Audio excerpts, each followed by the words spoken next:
Decía que se dedica a actividades industriales, que en Venezuela la mayoría de esas actividades industriales son actividades de bajísima tecnología y de bajísima escala y relacionadas con el ensamblaje, alcanza más o menos el 12% y la burguesía agrícola alcanza más o menos el 3% en cuanto al PIB, en cuanto a importancia directa del PIB.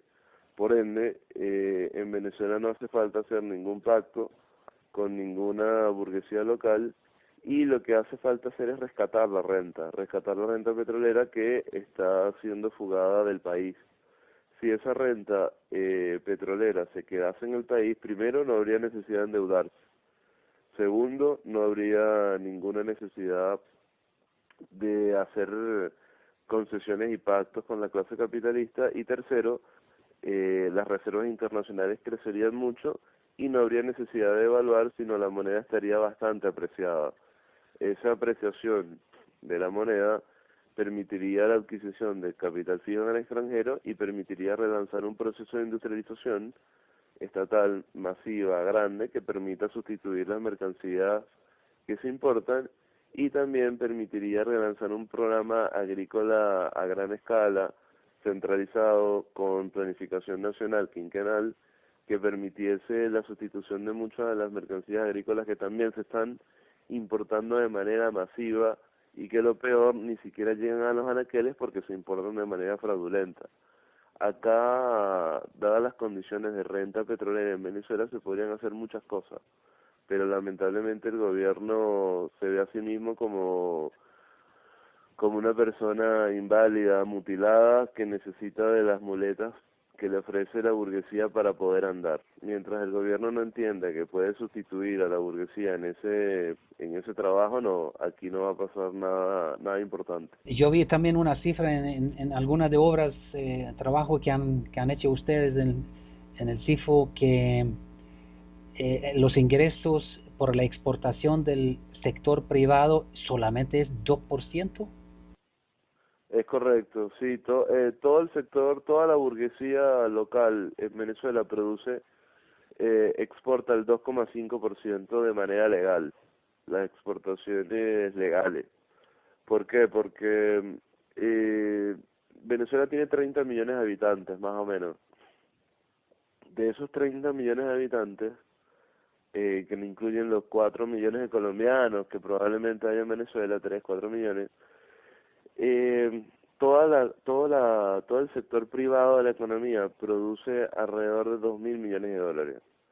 2.000 millones de dólares es como una quinta parte de lo que produce toda la burguesía uruguaya, que tiene 3,5 millones de personas. Es decir, en Venezuela el capital privado tiene una huelga de inversiones y tiene una incapacidad y una ineficiencia abierta para la competencia en el sector internacional y solamente el gobierno mira a la burguesía con capacidades para hacer lo que no puede hacer.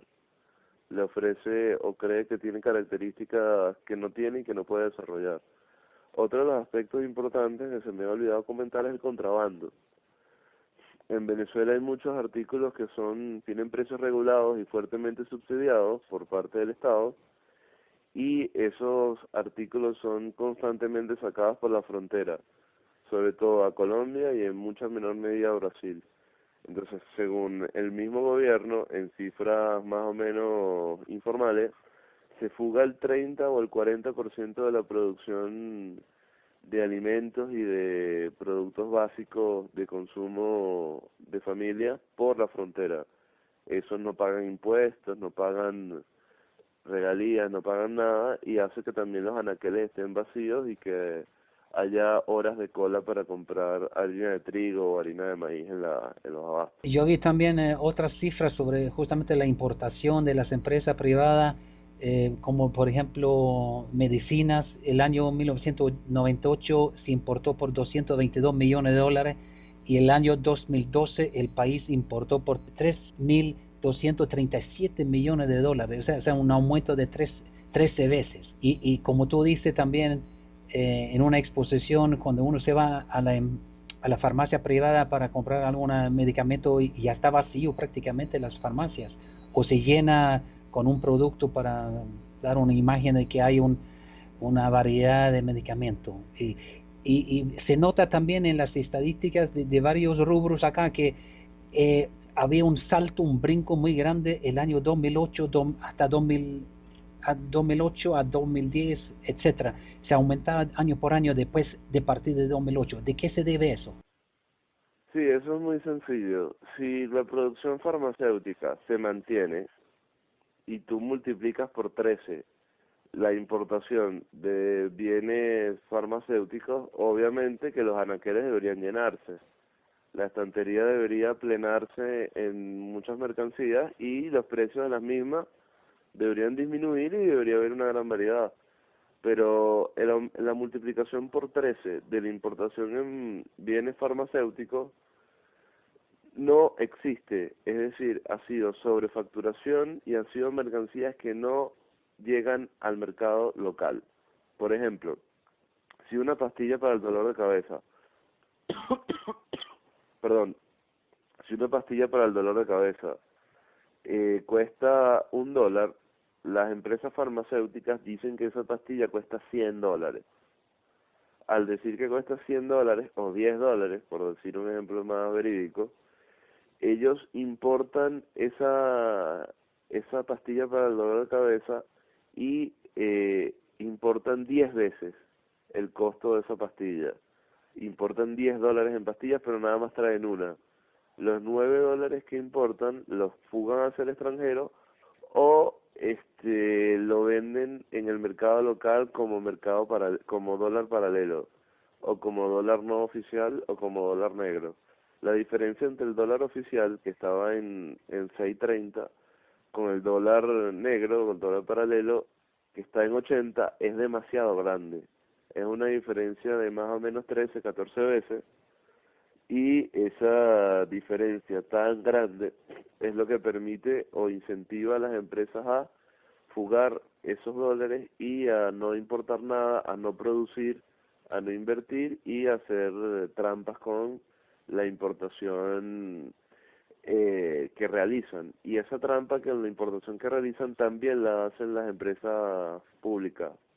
Las empresas públicas importaron en el año 2002, 2003 más o menos $3.000 millones.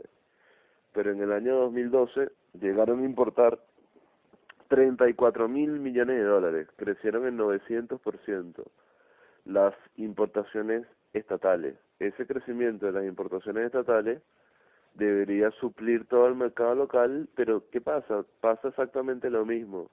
El Estado importa, pero las mercancías no llegan o importan con un sobreprecio tan grande que tampoco hace que el mercado local se pueda surtir. Lamentablemente, hay que decirlo, las importaciones estatales parecen ser tan corruptas como las importaciones privadas. Entonces, yo he visto también que la CIFO ha propuesto varios puntos, varias propuestas para, o sea, reemplazar esa burguesía importadora parasitaria y fraudulentas con un único órgano de importación, CEIU. Sí, la CEUI. La CEUI es una central estatal única de importaciones. Eso es un elemento que sería estatal, pero que funcionaría como una empresa privada en manos del Estado, como una sociedad anónima que tiene sus acciones en manos del Estado, como PDVSA.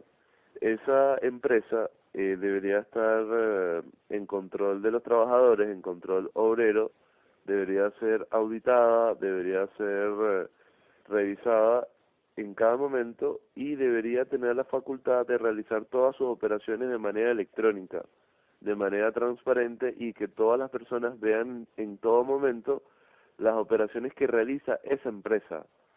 Esa empresa utilizaría una página web como lo hace Amazon, la empresa estadounidense.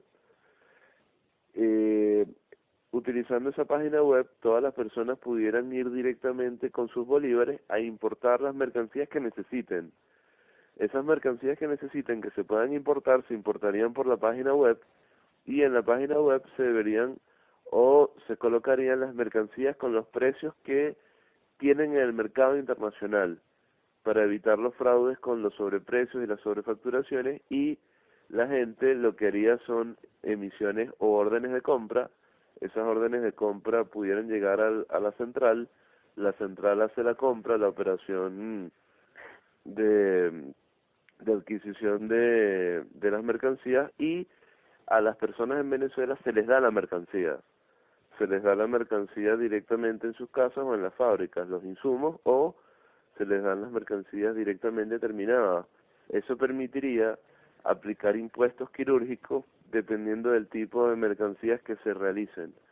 El problema es que si la gente o que si el gobierno decide volver a devaluar de una manera más transversal, las personas que vayan a comprar una medicina o un alimento se van a ver fuertemente perjudicadas, menos que las personas que vayan a comprar un BMW o un Mercedes-Benz. Con la Central Estatal Única de Importaciones, la persona que compra el Mercedes-Benz tendría un impuesto adicional de 300, 400%, y la persona que compra las medicinas tendría un impuesto bastante bajo, del 5, 10%, que sería bastante potable y además permitiría aprovechar las economías de escala para abaratar los costos de transporte, distribución y liquidación de mercancía. Eso sería la propuesta más revolucionaria, seria, que se podría realizar. Con toda modestia lo comentamos, pero lamentablemente el gobierno no ve eso como una posibilidad muy cercana, y parece que tiene muchos compromisos con importadores que han visto en la importación fraudulenta un negocio inmarcesible, un negocio eterno. Sí, yo vi también una intervención tuya en donde hacía el ejemplo, por ejemplo, 3 pelotas de tenis que se vende en una cadena de tiendas allá en Caracas o en Venezuela que se llama Tennis Shop, en donde se puede comprarlo por Amazon.com por, no me acuerdo, 13 bolívares, o sea, aplicando flete, transporte, e incluso colocando 300% de impuesto en ese tipo de compras, pero llegaría a un precio de unos 94 bolívares, comparándolo con los 500 bolívares que vende la cadena Tennis Shop en Caracas. O sea, 5 veces más se vende esas 3 pelotas en el centro de Caracas. Es una vulgaridad, eso es una locura. Aquí en Venezuela, aplicando esa central estatal de importaciones, pudiéramos ahorrarnos, el cálculo que nosotros tenemos es más o menos 35.000 millones de dólares anuales, lo cual es una cifra que haría que Venezuela no pidiera más préstamos en lo que queda de año, porque los préstamos que pide Venezuela son muy costosos, permitiría abastecer el mercado local y permitiría bajar los precios de miles de mercancías. El problema es que no hay la voluntad política para hacer una medida de nacionalización del comercio exterior, de estatización del comercio exterior, que con la renta petrolera tan abundante y munificente que tenemos permitiría convertir a Venezuela en un sitio donde la clase obrera pudiera acceder a mercancías muy económicas. Pero lamentablemente eso no se va a dar. Lo que se dio fue el Centro Nacional de Comercio Exterior, el CENCOEX, pero el CENCOEX es como una especie de CADIVI que tiene algunos analistas que van a determinar qué importación es buena y cuál importación es mala, pero va a funcionar con los mismos niveles de oscuridad y poca transparencia con que funcionan las demás organizaciones. ¿Qué propuesta para la situación de emergencia que en este momento? Tú sabes que aquí en el exterior se hace una campaña de guerra psicológica contra Venezuela, el proceso político en Venezuela, de que no hay papel higiénico, no hay toalla sanitaria para las mujeres, y etcétera, etcétera. O sea, que prácticamente es un caos total en Venezuela. Sabemos que no exactamente es así, pero hay mucha escasez en productos básicos. ¿Qué